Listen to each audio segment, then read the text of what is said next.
नमस्कार दोस्तों। आज मैं कुछ बहुत ही कॉमन टॉपिक के बारे में आपको डिस्कशन करूंगा।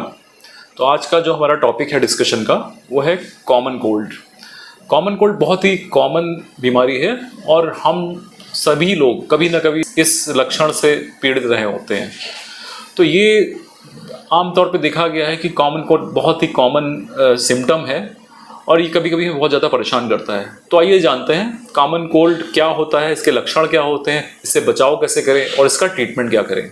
तो शुरू करते हैं कॉमन कोल्ड। तो अगर हम कॉमन कोल्ड की बात करें तो इसको हिंदी में जुकाम आना भी बोलते हैं, नज़ला भी बोलते हैं। और इसके सबसे इम्पॉर्टेंट लक्षण होते हैं नाक का बंद होना, नाक से पानी आना, बहुत ज़्यादा स्नीजिंग या छींके आना और कभी कभी गले में खराश होना। तो ये कॉमन कोल्ड के लक्षण है जिसको कि जुकाम भी बोलते हैं। और ये बहुत ही कॉमन बीमारी है, बहुत ही कॉमन लक्षण होते हैं और आमतौर पर सभी में कभी ना कभी ये होते हैं। तो सबसे पहले ये जानते हैं कि कॉमन कोल्ड क्यों होता है। तो अगर हम कॉमन कोल्ड की बात करें या जुकाम की बात करें तो ये सबसे इसका इम्पॉर्टेंट कारण है एलर्जी होना। आमतौर पर हम लोग कभी किसी डस्ट वाले माहौल में या धूल धुएं में जाते हैं तो कभी कभी हमें छींकें आने लगती हैं और उसके बाद ये जो एलर्जेंस होते हैं हमारे नाक से, हमारी जो नेजल म्यूकोसा होती है, नाक की अंदर की जो लेयर होती है, तो इसमें एलर्जन उसको स्वेलिंग उसमें कर देते हैं। और अगर इसमें कोई वायरस है, बैक्टीरिया है तो उसको इन्फ्लेमेशन या इन्फेक्शन भी कर सकता है। तो इस वजह से हमारी नाक की त्वचा में या जो अंदरूनी लेयर होती है उसमें संक्रमण हो जाता है या एलर्जी हो जाती है, उससे हमें छींकें आने लगती हैं। तो जो छींक आना ये एक ही बहुत ही इंपॉर्टेंट प्रोटेक्टिव मैकेनिज्म होती है। जब हमारे कोई भी बाहर का कण, चाहे वो वायरस हो, बैक्टीरिया हो या कोई धूल का कण हो या कोई एलर्जन हो, तो जब हमारी नेजल म्यूकोसा पे अटैक करता है तो एक प्रोटेक्टिव मैकेनिज्म की वजह से हमें छींक आती है ताकि हम इस फॉरेन बॉडी को अपने शरीर से बाहर निकाल सकें। लेकिन ये जब बहुत ज़्यादा इन्फेक्शन या इन्फ्लेमेशन हो जाता है तो बार बार छींकें आती हैं, तो ये हमें बहुत ज़्यादा परेशान करती है। तो ये लक्षण जो होते हैं कॉमन कोल्ड के होते हैं। तो कॉमन कोल्ड के लक्षण मैंने जैसे डिस्कस किया कि सबसे इंपॉर्टेंट चीज़ है कि छींकें आना, नाक बहना, नाक का बंद हो जाना, गले में खराश होना और कभी कभी आवाज़ में भी चेंज आना, आवाज़ भारी हो जाना। और अगर आपको दोनों नाक एक साथ बंद हो गई हैं तो कभी कभी सांस लेने में भी तकलीफ होती है या सिर में दर्द भी होता है। तो ये कॉमन कोल्ड के लक्षण हैं। अब आइए जानते हैं कॉमन कोल्ड किन कारणों से होता है। तो सबसे इंपॉर्टेंट कारण है एलर्जी होना। अब कुछ लोगों को डस्ट से एलर्जी होती है, कुछ को स्मोक से एलर्जी होती है, कुछ को पॉलन ग्रेन्स होते हैं। जब जैसे बसंत का मौसम होता है उस समय एटमॉस्फेयर में बहुत सारे पॉलन ग्रेन्स या परागकण हवा के द्वारा फैल जाते हैं। तो जब ये लोग हवा बाहर निकलते हैं तो ये परागकण या डस्ट या धुआं जब हमारे शरीर में नाक के द्वारा अंदर जाता है तो ये एलर्जी करता है, जिसकी वजह से ये कॉमन कोल्ड शुरू हो जाता है। इसके अलावा जो नेक्स्ट कारण है कॉमन कोल्ड होने का वो है वायरस। कुछ बैक्टीरिया और कुछ वायरस होते हैं।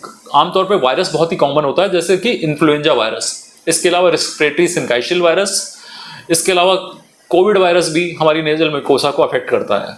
तो कुछ जो वायरस होते हैं ये बहुत इंपॉर्टेंट कारण होते हैं कॉमन कोल्ड या फ्लू के। तो जो वायरस की वजह से जो कॉमन कोल्ड होता है उसमें नाक का बहना या पतली नाक आना, इसके अलावा छींकें आना, इसके अलावा सिर में दर्द होना और अगर वायरल का संक्रमण बहुत ज़्यादा है तो फीवर आना भी हो सकता है। हाई ग्रेड फीवर आता है, छींकें आती, सिर में दर्द होता है और पेशेंट को कभी कभी अगर ये संक्रमण लोअर रेस्पिरेटरी ट्रैक्ट इन्फेक्शन में चला जाता है, जो नीचे के श्वसन केंद्र में चला जाता है, तो उसको सांस भी फूल सकती है या निमोनिया भी हो सकता है। तो ये वायरस के कारण होता है। इसके अलावा कुछ बैक्टीरियल इन्फेक्शन से भी कॉमन कोल्ड हो जाता है। कुछ बैक्टीरिया जैसे कि न्यूमोकॉकल बैक्टीरिया ये बार बार रेस्पिरेटरी ट्रैक्ट को संक्रमण करते हैं और इसकी वजह से कोल्ड हो सकता है। इसके द्वारा अगर कोल्ड होता है तो गले में खराश होना, टॉन्सिलाइटिस होना या टॉन्सिल का बढ़ना, नेजल म्यूकोसा में इन्फ्लेमेशन होना, तो इसमें पेशेंट को फीवर आएगा, गले में पेन होगा, नाक में संक्रमण होगा, छींकें आएंगी या नाक बह भी सकती है। इसके साथ पेशेंट को हाई ग्रेड फीवर आएगा, तो ये भी एक बैक्टीरिया से होता है। इसके अलावा कुछ वातावरण में जो एटमॉस्फेयर में जो एलर्जेंस होते हैं जैसे डस्ट, धूल एक बहुत ही इंपॉर्टेंट कारण है कॉमन कोल्ड होने का। कुछ लोगों को स्मोक से एलर्जी होती है, कुछ लोगों को सेंट से एलर्जी होती है, परफ्यूम से एलर्जी होती है, तो उनसे भी उनको छींकें आ सकती हैं या कॉमन कोल्ड हो सकता है। तो ये सब कॉमन कोल्ड के कारण हैं। आइए अब जानते हैं कि कॉमन कोल्ड से कैसे बचें। वैसे तो कॉमन कोल्ड एक अपने आप ठीक होने वाली बीमारी है, इसमें बहुत ही ज़्यादा कोई सीरियसनेस नहीं होती है, ये अपने आप ही ठीक हो जाता है।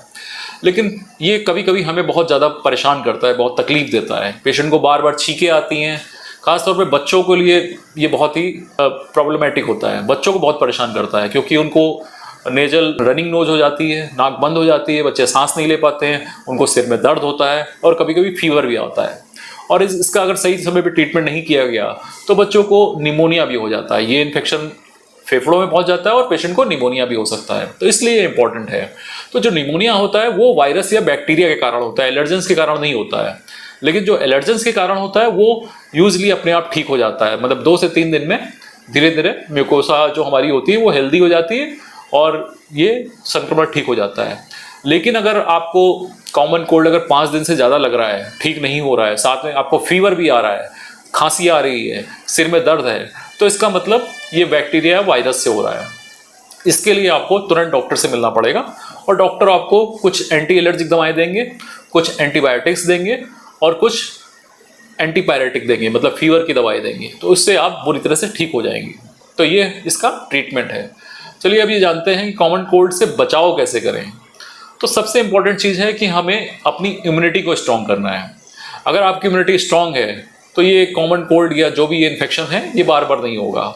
तो इम्यूनिटी स्ट्रॉन्ग करने के लिए हाई प्रोटीन डाइट लेनी होती है, प्लेंटी ऑफ वाटर लेना होता है, फ्रूट्स लेने होते हैं, वेजिटेबल्स लेनी होती है, सलाद खानी होती है। इसके अलावा जो जंक फूड है उसको अवॉइड करना होता है, उससे बचना होता है।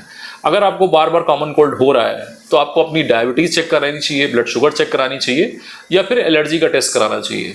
अगर आपके ब्लड में स्नोफिल की मात्रा बहुत ज़्यादा बढ़ी हुई है, स्नोफिलिया हो रखा है, तो ये इसका मतलब कि आपको एलर्जी है, तो उसका समुचित डॉक्टर से ट्रीटमेंट लेना होता है।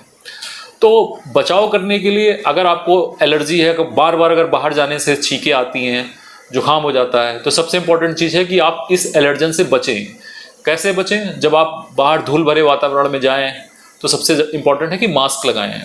मास्क लगाएं या चेहरे और नाक पे रुमाल बांध लें ताकि ये एलर्जेंस आपके शरीर में ना जाएं और ये नुकसान ना पहुंचाएं। दूसरा, सर्दी और गर्मी से बचना चाहिए।